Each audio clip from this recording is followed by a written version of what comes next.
Hello दोस्तों, स्वागत है आप सभी का मीजान क्लासेस जो कि हाट में। और आज हम लोग बात करने वाले हैं उत्तर प्रदेश के फतेहपुर के बारे में। 11 अगस्त को फतेहपुर के मकबरे में जो है कुछ हिंदू समुदाय के लोगों के द्वारा हमला करके उसको जो है कई तरह से क्षतिग्रस्त कर दिया गया। तो हम लोग देखेंगे कि इसमें जो है ऐतिहासिक बात क्या है। तो ये जो मकबरा है नवाब अब्दुल समद का मकबरा था, और उस मकबरे के बारे में हिंदू समुदाय के लोगों से जब पूछा गया कि ये जो घटना हुई क्यों हुई, तो उनके द्वारा कहा गया कि ये जो मकबरा है इसमें जो है हिंदू देवी देवता का कुछ चिन्ह मिला है, जो कि ये पता चल रहा है कि मंदिरों को तोड़ के बनाया गया, ये उनके द्वारा कहा गया। और जब पुलिस प्रशासन से बात पूछी गई कि यह घटना क्यों हो गई, तो उनके द्वारा कहा गया कि यहाँ पुलिस व्यवस्था थी, लेकिन कुछ भीड़ बहुत ज़्यादा होने के कारण ये घटना हुई।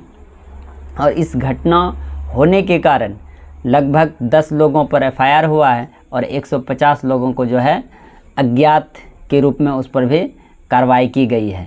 तो और लोगों के चिन्हित किया जा रहा है। और इन घटनाओं को यदि हम लोग देखें, तो यदि हम लोग बात करें तो ये जो घटनाएं हो रही है इनमें से कुछ बीजेपी के नेताओं के द्वारा पूर्व ही लोगों को आह्वान किया गया था कि हम लोग 11 तारीख को आएंगे और वहाँ पूजा करेंगे। तो इस तरह से यदि हम लोग बात करें तो हमारा लोकतंत्र पूरी तरह से इन घटनाओं को अगर लेकर के हम लोग बात करें तो हमारा लोकतंत्र कमज़ोर होता है। क्योंकि किसी भी धर्म का यदि धार्मिक स्थल है, चाहे हिंदू हो, मुसलमान हो, सिख हो, ईसाई हो, उसकी रक्षा की जानी चाहिए। यदि किसी व्यक्ति को किसी भी प्रकार से कोई परेशानी है तो आप कोर्ट है, कानून है, वहाँ जाइए और आप अपनी बातों को रख सकते हैं। तो इन चीज़ों को लेकर के यदि हम लोग बात करें तो विधानसभा में भी, यूपी के विधानसभा में भी विपक्ष के द्वारा अखिलेश यादव और उनके विधायकों के द्वारा जो है सरकार से जवाब मांगा गया है। और फतेहपुर का जो समाजवादी पार्टी का सांसद है उनके द्वारा भी जो है गृह मंत्री को लेटर लिखा गया है कि ये जो घटनाएं है भी घटना करने वाले लोगों पर कार्रवाई होना चाहिए। और ये जो मकबरा है लगभग 500 साल पहले की मकबरा मानी जाती है। और उस मकबरे में यदि आप बात करेंगे तो आप देखेंगे कि अब्दुल समद की मृत्यु 1699 में लिखी गई है, और अबू मोहम्मद जो कि उनके बेटे हैं उनकी मृत्यु 1704 में लिखी गई है। और इनमें जो सबसे ज़्यादा जिम्मेदार यदि है जिन लोगों ने ये घटना किया है, तो उसमें जो है बीजेपी के कुछ नेता जो आह्वान किए हैं वो ज़िम्मेदार हैं।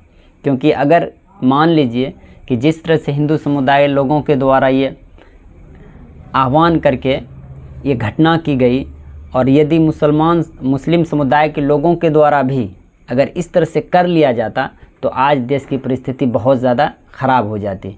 इसीलिए हम सबों की जिम्मेदारी है कि चाहे हिंदू हो, सिख हो, ईसाई हो, किसी भी जाति धर्म का लोग हो, हम सबको मिलजुल करके अब आगे हम लोग बात करेंगे।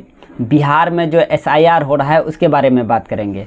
कांग्रेस और अन्य विपक्षी पार्टियों के द्वारा ये आरोप लगाया गया है कि जो एसआईआर हो रहा है उसमें वोट चोरी की बात होगी। वोट चोरी का सेंस का मतलब हुआ कि बहुत सारे ऐसे वोटर को काटे जाएंगे जिसका नाम नहीं काटा जाना चाहिए। इससे जो है हमारा लोकतंत्र जो है कमज़ोर होगा, क्योंकि लोकतंत्र में हर एक व्यक्ति को वोट देने का अधिकार है। और ऐसे व्यक्ति जो बांग्लादेशी नहीं है, यदि उसका भी वोट यदि किसी तरह से छूट जाता है तो इससे जो है लोकतंत्र कमज़ोर होगा। और कांग्रेस के द्वारा कुछ उदाहरण भी दिया गया है। यदि हम लोग बात करें, उन्होंने महादेवपुरा विधानसभा के बारे में कांग्रेस के द्वारा बताया गया कि मकान संख्या 35 में 80 मतदाता है।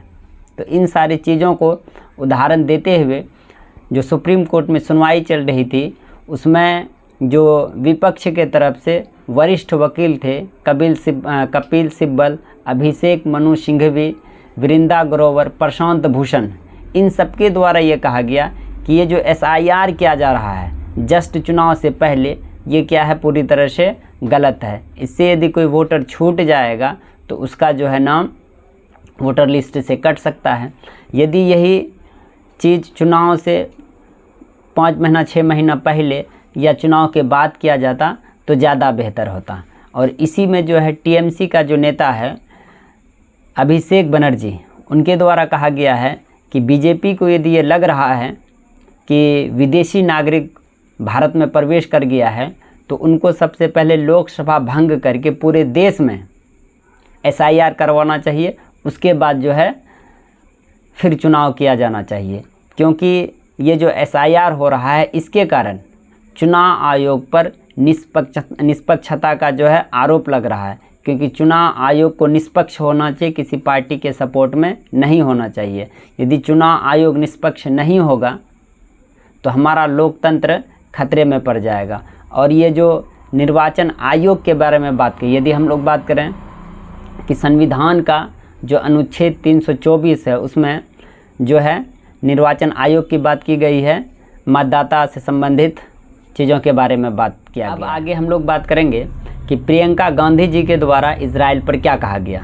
तो इजराइल पर यह कहा गया कि इजराइल जो है गज़ा में बेकसूर लोगों को जो है मारा जा रहा है, बेकसूर लोगों को मार रहा है। लगभग 60,000 से अधिक लोगों को इजराइल के द्वारा मारा गया और बहुत सारे लोग भूख और प्यास से मारे जा रहे हैं। तो इन बातों के जवाब में जो इजरायली राजदूत है रूवेन अजार, उनके द्वारा कहा गया है कि प्रियंका गांधी ये पूरी तरह से गलत बोल रही है, गलत कह रही है। तो ये जो घटना हुई इसके बारे में अब हमारे देश के अलग अलग जो पत्रकार है या अलग अलग पार्टी के नेता है रूवेन अजार पर जो है ये आरोप लगा रहे हैं कि ये जो है भारत की राजनीति पर जो है हस्तक्षेप है। उनको जो है कोई भी जवाब नहीं दिया जाना चाहिए और भारत का जो विदेश मंत्री है उनको रूवेन अजार पर एक्शन लेना चाहिए, क्योंकि यदि आप चाहे अमेरिका हो, ब्रिटेन हो, वहाँ जा कर के आप किसी संसद पर यहाँ भारत का यदि राजदूत कहेगा तो उन पर जो है तुरंत कार्रवाई की जाएगी। इसीलिए भारत का विदेश मंत्री के द्वारा भी रूवेन अजार पर जो है कार्रवाई की जानी चाहिए, क्योंकि ये भारत के सांसदों का जो है गरिमा को ठेस पहुंचाने की बात है। और भारत के जो है कई मुख्य प्रवक्ता के पत्रकार के द्वारा भी ये बात कही गई है, अलग अलग पार्टियों के द्वारा भी कही गई है। जैसे यदि हम लोग बात करें प्रियंका चतुर्वेदी, इन चीज़ों के बारे में कहा है कि ये जो है रूवेन अजार भारत के राजनीति पर हस्तक्षेप कर रहा है।